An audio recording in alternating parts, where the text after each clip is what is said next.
Lebakin and Kanjargato with a point Tarakatome, point Tarasa, point Mangas Lokapaya, the gay or Yada, Portmore, Manga, probably the Manga Ching Toga, Simizaga, City Fainena, Hyper Tagapi Bagi, Portamachume. Natagadi, I quote the Su, Mayam the Su, Makoi the Su, Makona TV, the Toga was out and back. Gomina, Paring Drink Toba, Gomega, penalizing a submoney, have a question there. Praza, the interpretation lack a name. See la matam the D. I quit Machin Yana Nabagi Pota, Nasagi, Ahambada, Tina, Alice 90s, 1994 95, the Yahoraga, Nagako Yananba, Lotion Giba, Maitegi community, Mayamama, CSO Mayam Tolaga, then Huzi, Maitega, Cookiga, Tahanaba Mong, the Yana Quimong, Tomatamda, Nasi Lotion Mangam the Lega, buffer zone. Adagi Changba Yadaba, National Highway Plight, Yadaba, then CM na Hagimatamda, Loinamala, Cookia, protesting Kango, so the same ne Haibuganda, even Deputy CM or Masala, one of the Yami kind of Yes, Aduna, Sigipota, Animaki bias later, but what among government and way high targety, Pare Moila or a Koramina, Civil Zamians, I have a pigramina, how National Highway Sapangam, the buffer zone lay put mams there, later to guide Setroko more action lonely and the carrying a muidun. Sigiposu, Lobi, Aduga. Ngasigi press balance in Ukhrul to Sigimota, press balance in Manipur, high sea Aduga, particularized Zaga, Magi district, Amagi, Aduga subdivision number the Kanabagi Potan, Nainabagi Matotade, Mother Tole Potkanano, who are the mastermind, who are the hidden directors, Mayam and Wena Kangabangatani, Aduga directors, Mayam, do Technagadi, Prazaga, Punmi Unity Sakatragadi, Nasigi Lengati Yauriba, the Shanghai, even Nasigi assembly Kainovo after Kangaba, Manning the Pamago, even the Kadaba Mayama, Mamma, can give Mayamadu. Legislation like Toga Prazazo, Panga Taragadi. Huzik Manipur, Lady Ba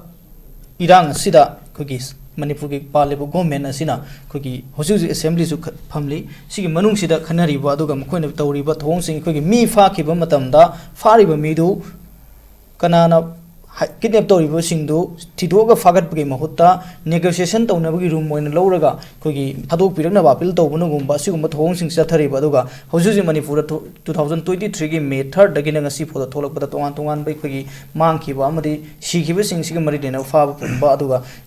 Warushi Lana will be the sanction big films, you would have filmed like Kamaying Bells. Chidi Koina, among the Koikano girls, Zasanga, Koyim, the Ganogam, and Tamigra, the Koina, and then Tamlam, you know what's it. Makukagi, a Muhogan in a what's up money. I coin a matam sang, I could present rules in nearly 1 year in lady say. Conflict crisis scheme and Taragan say any Makai Karakan, any Tani Panama Panelase. Sigimatung de Koina, Prezasing, Ham the PR lap of the Ampagatra. Constitution safeguard me am sings here. Masigi mentioning the function percent of Ranka Luiba. Then Adu Manung the American officials me am no Nakarame. Even Nikoki tender Tada with a minus 30-40% at Lahari Nebuco. Let's subject to connection with Jaina Popot with the other Pangibusing the Vajaja. Adu Equina violence, fresh violence in Ukhrul part 2 Koji Canarice. See part 2 nate. Not only in Ukhrul. It might be in Sasampur, it might be in Proper Impal, it might be in Chanapati, it might be in More. Any place OBA was it called. The Ukhrul that near to any Ukhrul and Kana one, particularized of Kana was a Kananing Dev. Fresh violence in Manipur, Highway and Sumi and Kalay. It's a kind of fresh violence. After kind of the PRC, Quena scripts over Matung the Haitare, then President of Indiana, Magi article close to Gimatung in a proclamation number 2 Kanda, Nan Kathakre. Quena Madugi Manung the bureaucrats Mayam, Gidutanga Matunda, elected sings the Quena popular government of Malay Regadi, Praza Singi, Kois Mina, Tainabum, Wakat from Natragamasi, Potsi Sangdainaba, Yaba, conflict Sigi, solution prognova Potonico. Then was Equina Swida, conflict Toy was the other Kamina to Ali, Karam the Toy no Hiba Postings, the Aina Hibanatana, Loinamagna, Tamnakana Madugi proxy, as in Crasinaga, Madugi proxy wards, a Tavani Hiba Potsi, Equina Hibanatip.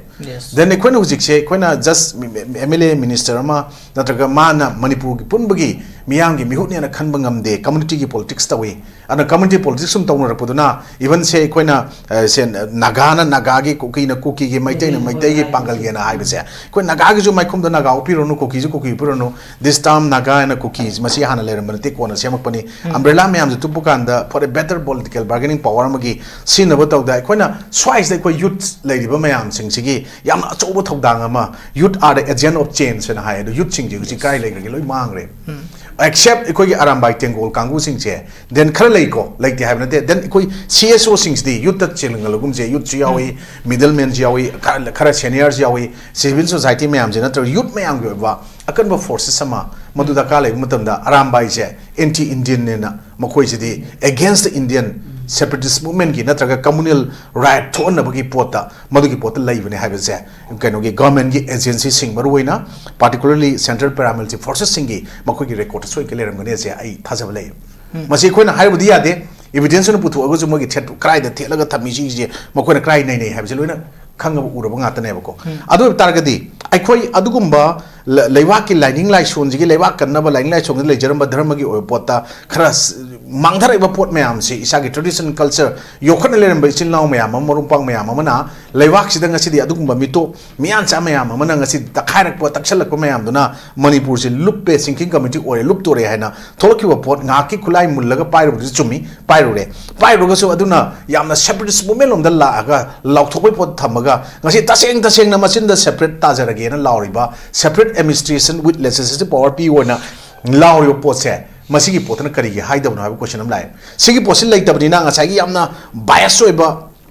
dakan nani san nama tongjala tawba potugi matang do hanjana repeat haibai wafam nate nahan 21 tangkhul civilian ai swai naga haije deko tangkhul civilian kangu sing phaba sing da madugi potuda tangkhul civil society organization magi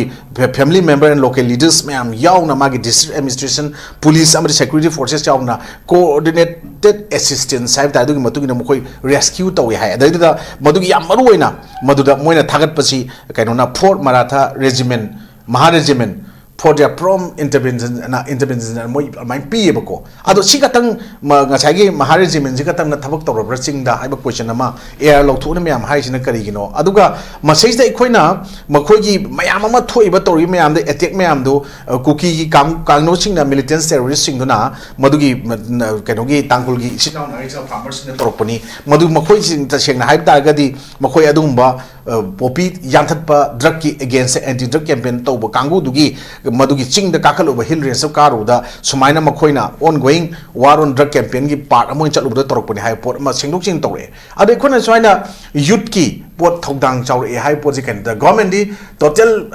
administrative failure oire aduga constitutional failure oi targasu khogi amuk hingalan grabni na article 356 ka dokthokramni na government lere assembly forme assembly da uji khona masi channel khuni khona haina sawning ba yai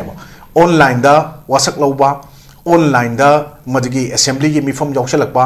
online da ngasagi development gi natrage any port ki waki madugi discussion torokpa adu tagadi online da magi progress me work me online da check tawduri brother online gi oina dum leigradro bra port aiba question am laing da moina maina online da dum tawlei tagadi apunba manipur gi saktam kai bi aroi manipur gi apun bai kaino kangadabani haiba wafum du makhoi da leramgadra haiba wafum du ne masi kari gi damakta masi imphal gi kaino da mayol sida kumdhara aga makchigi khogi assembly gi magi seng aba magi platform se kakal aga magi phamamdur phama kari gi damakta khoi ngasi neinabang ngamdribno haiba pot neba swaida mokoi gi responsibility masagi integrity masagi knowledge masagi freedom aruga passion opportunity sound judgment amadi win win focus to kamaina porokado no haiba se swaida khoi na youth da taining eba alu swaida hainam lai khoi english ki quote amokta all men declare war but it is the youth that must fight and die haido swaida 18 na low river role youth myam loido adwaida ne then the duty of youth is to challenge corruption adagi war on drug ki natraga government gi ngasai kaithak myam duna hainaba leiba myam ji leikanda kona importance of youth naina rakpa yam mathau tai swaida di government gi khoi rule of law do leitrabni na rule of law chanaraktrabni na ngasai gi makutta law pai ba kangu myam duna kusira si tongling tong tor se khoi ngosik ngarangi khogi kokomi nate kenogi khogi justice kenogi committee gira khogi keno tawdo khogi bazar da agitation ma tawbi matang se sejda tayar kias kapi se kari gino have question amane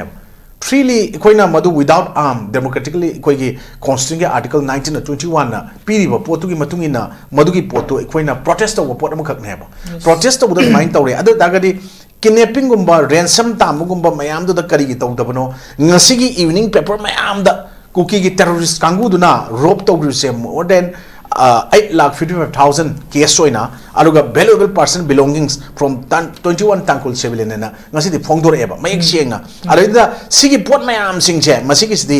keno na tangkul nagalong na ngasi tnl ngasi hare serious violation of human rights and rule of law सिगे हाइद्रिङाइदगी मयामनजु खंग लेरबनेबा अदु करिगिदमक्ता security forces singna why where the security forces prevented from carrying out their duties haibse masigi question je hang ise hangum thoko poneba aduna ekhoi swaida valley gi jaga da procession satpa protest tawba aduga democratically thabak tawba mayam dadi loinamak security forces sing tawriba pot mayam toroga singi jaga do kari gi tawdino mo ko duty kari keno tawbu ngamdrino what was the agenda behind refusing to cooperate with the rescue operation and a high report ang iba point question jigi pakhum je sigi mayam singsu ngasi assembly da masagi opposition is magi role torok tre haiba pot se maswaida makhoina pukhat aga ngasi kari gi nei nadam no ekhoi gi leiba sing si issue ade conflict crisis sigi agenda mayam sing je loina mak nga ki yana yana ba toroga divert toroga chatna khona ba polom dam lai then adu dagadi wa ngangjari ba khar opinion phongdo iba ai khoi madam so ta khoi oja sang khoi masida kari uni urakadage da makhoi gi chaliba system manung da yauraga makhoi gi keno ta ubagi nga ki South China mena ba ngang ira ka har ko se tam yarom ngai ngai ti ekoi nga chumai yeng ka wa nga khoi comment yeng mangam de comment mung da yarom ba yai ba ko se machum jaba adu chawba ka na adu ekoi na hai ne yamna unparliamentary de oiba machum jaba wana de machum de gar bai thijum jam ya no manipur mangal le hai je koi sigi pot mayam sing je masi moi khang mathau tai aduna ekoi na taseng na nga sidi ekoi lai lai chu haibiam leire manipur lai ti hai bana te adu ekoi English school ade Catholic school asum ba mayam amada tamno hona ba si je ekoi na sayam sa ba tambi bne mayam na hai ni ko halaman sing na aduga kai gi no hai kan English school lai je sayam sa ba tambi bne mokoi phajana English ngang ba ngam gani adu inner idea mayam do understand tawdrum ni na chimpa paraga loi la abni na lai shu yaudaba aine haijab educated illiterate haibdo madugi mayam do oire almost praja section mayam je na haire aduga sigi mayam singsida amukshu ekhoina ngasidi ekhoigi temple of democracy assembly gi magi phajagrama mayam ama assembly tawdo pot karino assembly gi dangasi khona budget mi pham misna karigino kari maram gi masi pham de yado no do mars ki masi angan masrok ta karigi loi thokta yado no madu khana ga doiduna lakadoi bo hujiki khona April 1 dagi hauraga example 2026 April 1 matangi March ki 31 bobo da madu ki kyam changni kyam what kani budget to alawna supplementary budget mayam ama khana ga do pot mayam do madu ki pot mayam do to budget pham sigi manung do atopa miscellaneous ta khana ga do mayam singda manipur ga violence ki matang crisis ki matang dang sai IDPs ki mayam singdo masai sai khoina swaida yum mamang gi da sumaina mamang gi government gi matam da lising 3 manda gi lising manga ama da 350 crore ama da 720 crore ama sigi pot da adagi nangoi kodok chalam lambi shro khradi phare hujiko sidai sai khoi gi crisis conflict issue mayam sing loina thamai gi badong to pot am lak ko se sidane are khoina masai sai khoina yengo khoina matam ama hai ruling the yaw kangu singi wakal machoi ta ba manada buduna ngasi de lebak si santi wendre ware opposition leba moi magak tane manga sanan CLP leader gi matang atong rei duni aina adugi numito lai phok ga assembly honum ki ayuk ki TV channel am da hai ta akhona taja pau da sunu gi tamuran se assembly ji ngasi gi assembly du hobu numite horen loi numite ra heng boktra resign to thoki do maliko ga ma ga deputy chief resign to thoidra ko silu ji assembly ji pham da ya da wi pham ga heng loi kan da dol go chong gi ber su kang ponte yana da wi pot se thamna budi lai na tai manung da ko sum pot mayam sing ji to tara ga di ai khoina kamaina rule law kamaina tham gani democratic value kamaina lep gani constitution gi lai safeguard mayam kamaina protect to gani natra ga khoi praja miyang goina makhoi gi awaba nungai ba nei na ga loina mak sigi taruk tasin to bom makhoi elected humfudun tawrakanda lawmaker ni makhoi legislature ni they have the legislative power to make laws aduga praja sing safeguard tawna ba haiba mayam sing do koina sum naina ba koina sum law ba moina di sum taruk ta ba adu ta ga di what is the value of installing a popular government again adu war chu wana dum ngasagi law gi matungina ngasagi mu gi cherak pom thoko mayam sing se khara sibuna ba ki do mi khara di mathau tare madu youth khara dragon han lo su maduga even bureaucrat mayam to karan du bokta even makhoi da challenge to gi pot amaga ngamba mi khara thola kan da ngasagi responsibility integrity khona haijari mayam sing do knowledge freedom my open mayam sing do madu torok tre ekhoi gi si mayam de violate to bi re na challenge to ngamba khara mathau tarabra moi gi ngasagi moi de purpose skill makhoi lege da makhoi da lege da engagement makhoi gi duty moral responsibility mayam do sum mangdara agadi aikona somda sum pulau da law was de samu mathun pena kong bai da du tara to e arun ta sengna haragadi makhoi na to idu u da bidina te mayam na loina ui adu u tara ga su aikona madugi pot se sigi pot sina nga sai gi khoi gi afaba good opposition gi kaino ma thodang ma lok traba da gadi ruling ching du gi pot to da ngachi lei ba pot sing je even hojik mogi cabinet ki masing kuni trying thoi lei ga do pot to da hojik makoi manga gi lei bu na tana atopa mayam du expand to ngam de sig expand to pang kari tholak kadre ba kangam de ana leiwa ki oiba idps ki natraga cookie gi so called narco terrorist natraga mapan gi khulai paja paja sophisticated weapon mayam am paraga akoi gi nation da akoi gi state da akoi gi people da onjal laga beren mato onjal laga ngasi di khut thara iba kapa iba hat iba tupi mayam sing chine innocent la taraga di akoi na ngasai gi youth mayam gi thodang da su youth is a powerful and transformative period often defined as a state of mind characterized by passion energy and a courage to dream rather than just a chronological age kind of high with the lalakaduri manipur di adu gi pot da youth are the agent of change and ngasai jari buka je pulan landro ba have question namuk manipur ngasi di ure aduna akoi di ngasi yam lu film na lei adana lei pot sida aina hijenic wadi ai gi appeal da di akoi sida ai maitai ni ai tangul ni adagi ai maitai pangal ni natraga ai aduni ai adane na tongan lei na taw akoi khara dan civil society organization toy bra traga mayam ang tho wa ngang we koi khara na pullaga nei naraga ngasi sumaina phamiba ngangi bisna taba pulap oina library mayam ching tung punjal lakanda huji even April 1 dagi census tawni haije tarok taragadi yam pharak ta porama huji Assam gidi NRC je upgrade tawre ekhoi gi Manipur gidi NRC je huji kemta keno leite SIR duna ngadagi potu mohut sinba kachu yagada bunate ado dagadi ekhoi di NRC gi atra census ka NRC gi leina ba mari praja ekhoi ngasi bhab ta driba even ai ngangi ba ai su fully madu knowledge library hankana karum kana sometimes say madam sudana manga kani oja sangna ai no ngani adagi kanuna ma ma kanda ai gonda ai gi la la chala na maning han ba pot amakha leiba amakha yauri ar sina han civil society of kanglai pakna CSO da sinba program amakha yaw kanda NRC is the kona interpretation tor mission lalina han che moi do la ko expert mayam ma ngang ko mayam ma da ubu khra phange ba with document moina puthok matam da ko it's just a simple record ne NRC gi da leiba pot se se ai je Mr Kiran je Yendrembam Kiran magi mapa ming kar ko mai mapu maming karino magi record amaka magi horopham thiba yaba pot amakha NRC du gi manung da yamna komna leiba magi record mayam sing do yaw pot to madu upgrade tok thok ma thok dai hai bane koi se leiba mina kanano leida mina kanano then huji koina ta yamna de sauning ba ko ngasai madam sa da hai gi mai na ko koina ngang wa sing du da aseng bo du di khang ba ma thok dai na hai bane ba huji koina handaki mifam sida mamangi government phaba phataba loi to se nei ragum se hauji government phaba to to se adugi continuation process ni government ma haiba se haib taragadi ekhoi ta singna dol hongi bina te kai bina te loi lei ba ko adu taragadi ekhoi na matam du da su haiba su chanari ba kangu sing se ekhoi gi Manipur gi adugumba lei ba state ki forces ka na ta paramilitary forces na ta security forces center gi lei sing jiga asam rifle ba army amataga ka mafam jaga am da khut thana dana 2005 tagi hauna khar wari chana rakanda 2008 tagi tripartite agreement sign tong asi lei pot se advocate tok thok si thugai ga dong ni haina tormi pot to makha cham da bio matam da loram do then amuk aikoina any cookie drive ngasi chana halami se 1956 ta lokthok adu bok ta lokthok pot na 2000 kano dagi 1995 dagi hauraga sum madu illaga madu gi du yana honara kanda 2003 da insert tok chal gudai ngasi di Manipur thoiba crisis sigi mastermind hari se ekhoi Paulilanga Lazmanga makhoi che enigo ki tade karko pone sigi posina yala iba jalengam manung duda enigo ki tade Paulilan ga horopham mapa min karano kaino habdu madusu yam khangbo mathok tai then ngarang ekhoi ki litanda sibudu su ekhoi ngasi kaino Facebook ki page mayam WhatsApp group da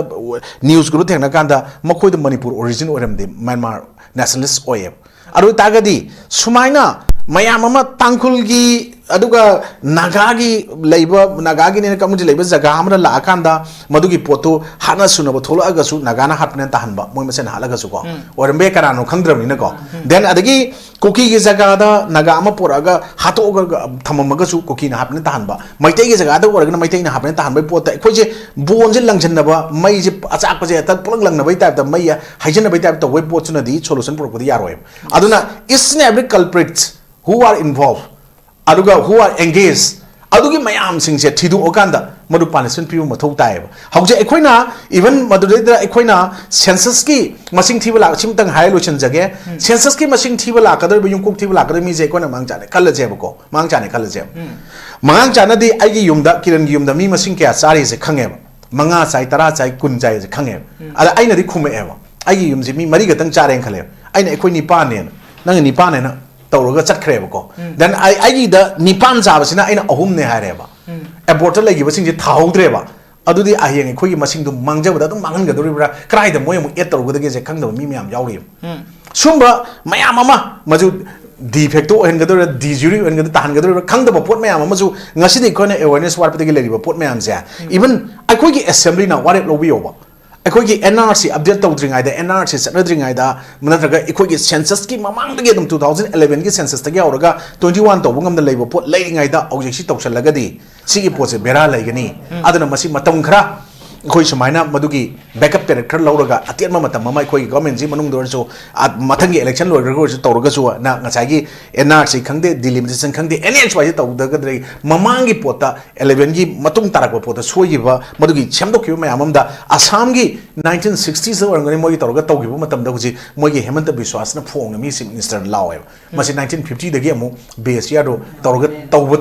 तौरने ना अदुमाइना अखोगी leader मरक्तगिसु अंगम मखतंग थोलप मथौ ताई अदना स्टेजदा अखोइना आइना कयाम भब तौदना माना कयाम भब तौदना लंगनबै फोता किरण तरम्बोरसु सुस्तान तरम्बोरसु असांग तरम्बोरसु मांग चान तरम्बोरगसु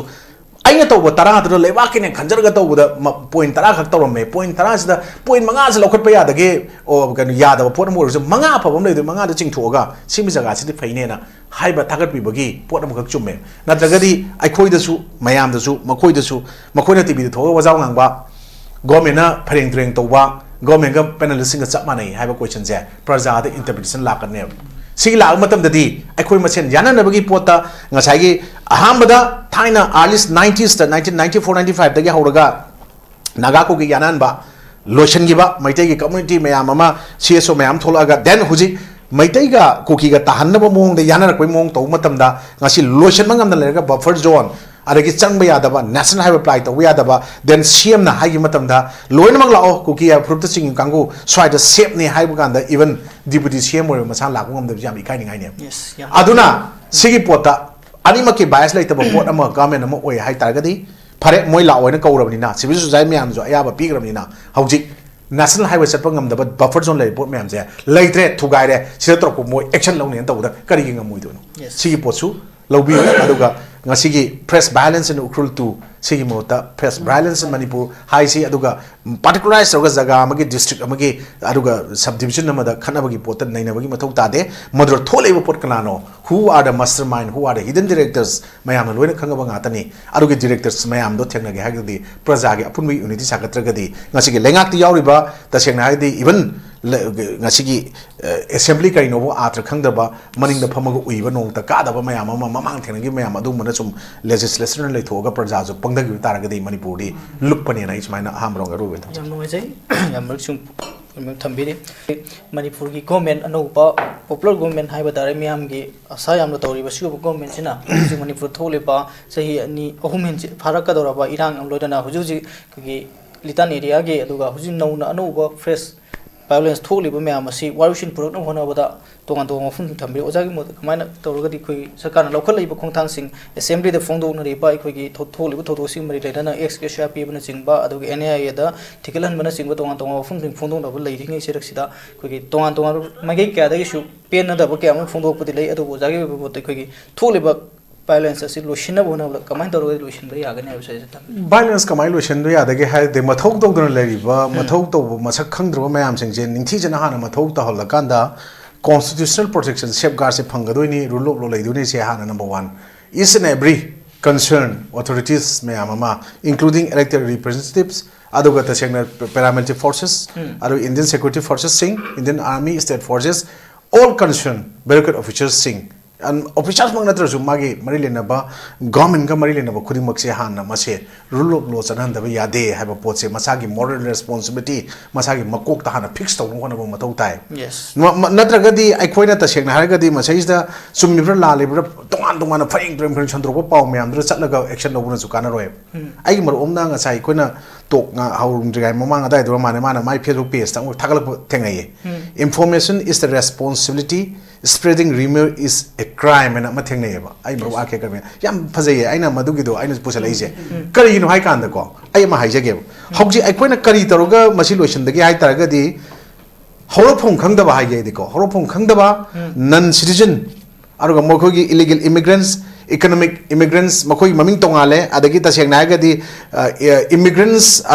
sponsored by families mokhogi hana leramba kangu sina pusalaba kangu ko then ikoi refugees or other immigrants leiba mayam singche or undocumented immigrants so high moise illegal immigrants singche unauthorized immigrants so high makoi je sigi kangu singche masina taseng na USA daga sanna bana asylum lo ban lo bum leidana ko ar mai lo pung amagi lo yai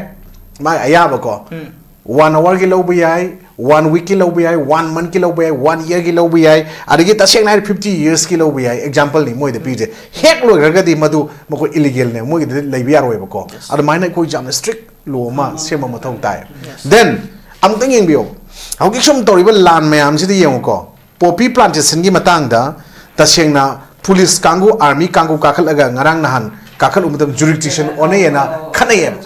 poppy tha bu jurisdiction poppy antam jurisdiction onabo ona drug mutapadabu madu leibraba number 1 ani shubuda ngarang de kanna viral oiba video army officer mu de khudun bi til lakanda openly insult taw kana tumin na dum taraga le khoi chwai de phura ni huyang dong dong na ada ka bahalani ne chengna hadi hat pam atra jo sining chit phura ane ba kai de openly threaten army officer demanding removal of checkpoint set up to monitor militants movement army tau jabani ko ada kari hai moina kari hai ji kaino kangu china english chumui lan boy tau buni moi se phajai de remove it or face the consequences kaina ko aruga moina hai we will start firing at the army there will be war between Kogi and army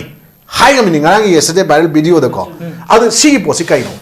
sigi posi number 1 sumba mayam singche masi phajan ba punjan ba aduga fresh violence so like de madu chenani ba madu ki kaino da kari army sing silent on laibno mokor matha kari maram ki action amata lokhat tabno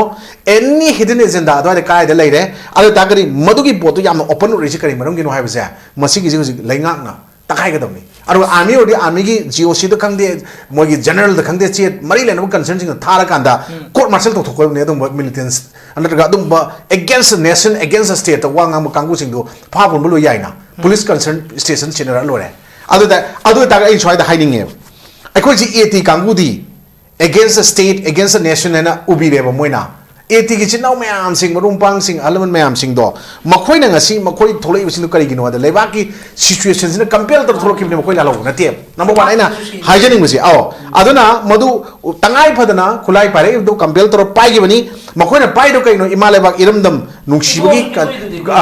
kanjage na thola bani pikhal wai matam da pikhal khie hoi khara chedana da ba khana ba khana ga lo sala tham ba dum tanadana phari sini ko tokjesno ba adudi illegal AT kanguna illegal immigration khandokada bani hana lawba aruga aikhoi gi leibak sidagi future kanji leibak gi future kanji irepak si kannaba hona minagada bani hana AT sing da lawriba kangu sing onjal laga madugi wafam sing du da makoi kari haitari ngasi leibak sigi taseng na haigadi both ruling amadi opposition da leiriba MLA sing sina madu understand tawdri kai gi no sinda ina ngasi aina makoi na madu defend tabom thoktabra makoi ki saruk yaw dabra makoi tor bijeng asi hiding eba hauji khoi swai sum technical toroga ko last khoi ki phong na leijaba la lo bu su nataba ko tasena khulai mati empire su AT gumba kai gumba khulga ko gumba da onjal tainer oi ha jo hiding ai lekte then state ki budget khanare role of opposition kai ngasai madam su high re ko opposition kai to bi te sin wai te na hoji budget mang da opposition ki role kai no se ya mayek seng mane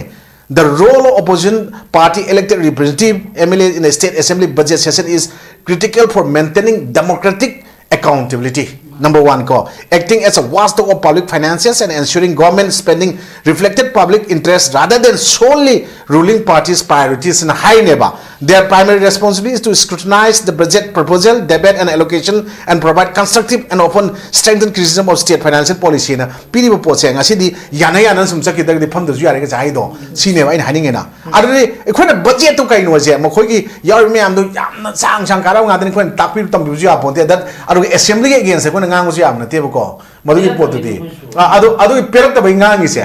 rule of law magi procedure me am le riba sing se kan to business ta yar ba procedure me am je kala sa pe abam ta na te ba ai khoi di madu yarum ba ai khoi na phang ba ai khoi na u ba khang ba akhang ai na takpi rak ba sing du khar chimpa wai kari wai hai bane ba adu makhoi di ta sing chimpa na te ba thabak ta ta na responsible on tok ya da poni other state assembly budget to the state assembly budget session is the most critical legislative meeting of the year, serving as the primary mechanism for financial oversight, policy formulation and democratic accountability. It ensures the state government's financial plan for the upcoming years and are authorized by elected representatives before public funds are spent. Public funds sinadringai da sigoi le puto kana bu pot neba adugi pot ko ne swai da u deba adu ta ga ai khoina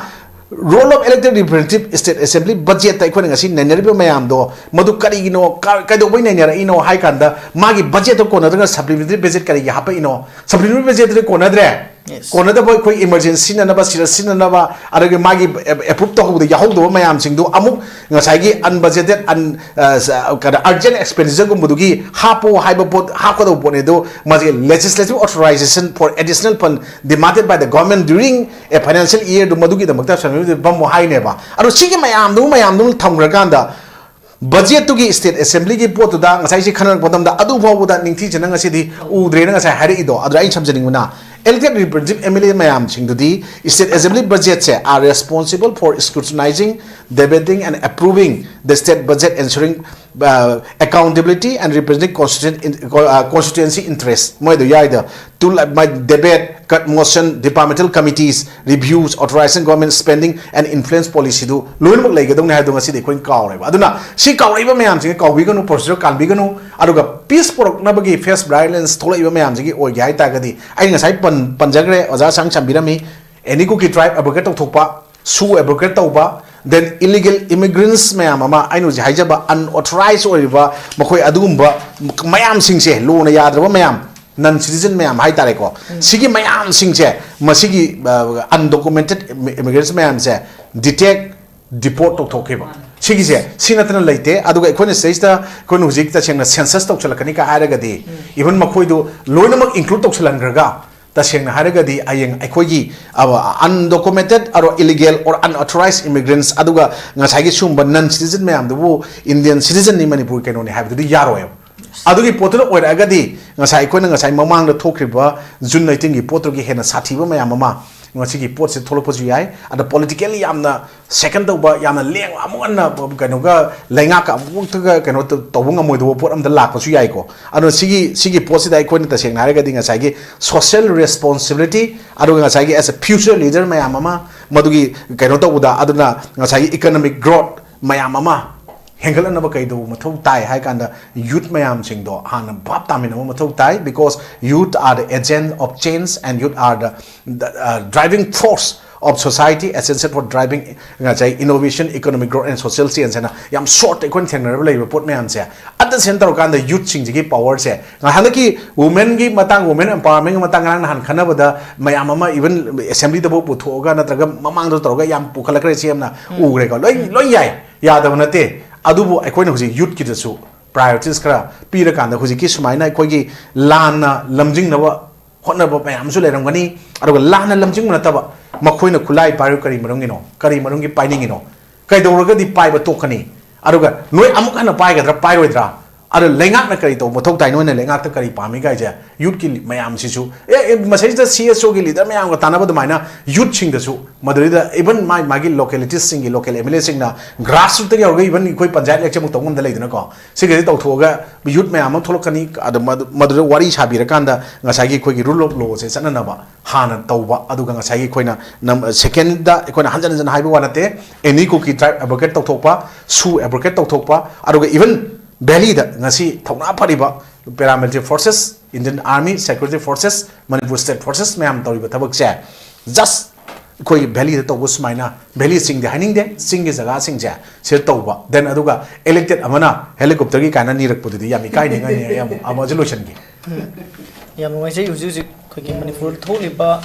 ning da thok sing asi lotion honabda paleba lengak sina koi gi huji biyan pamnari ba koi gi su lo thok pa aduga illegal immigrants sing asi sakhang bola ka makoi bu maram dhalan khiba adugumba sigumba kha tawraba matung aduga leiriba thona fana masagi mathau khangna rule of law leiba lebak amani khangna thabak tawra matamda Manipur shanti lakani hai wafum jing thambi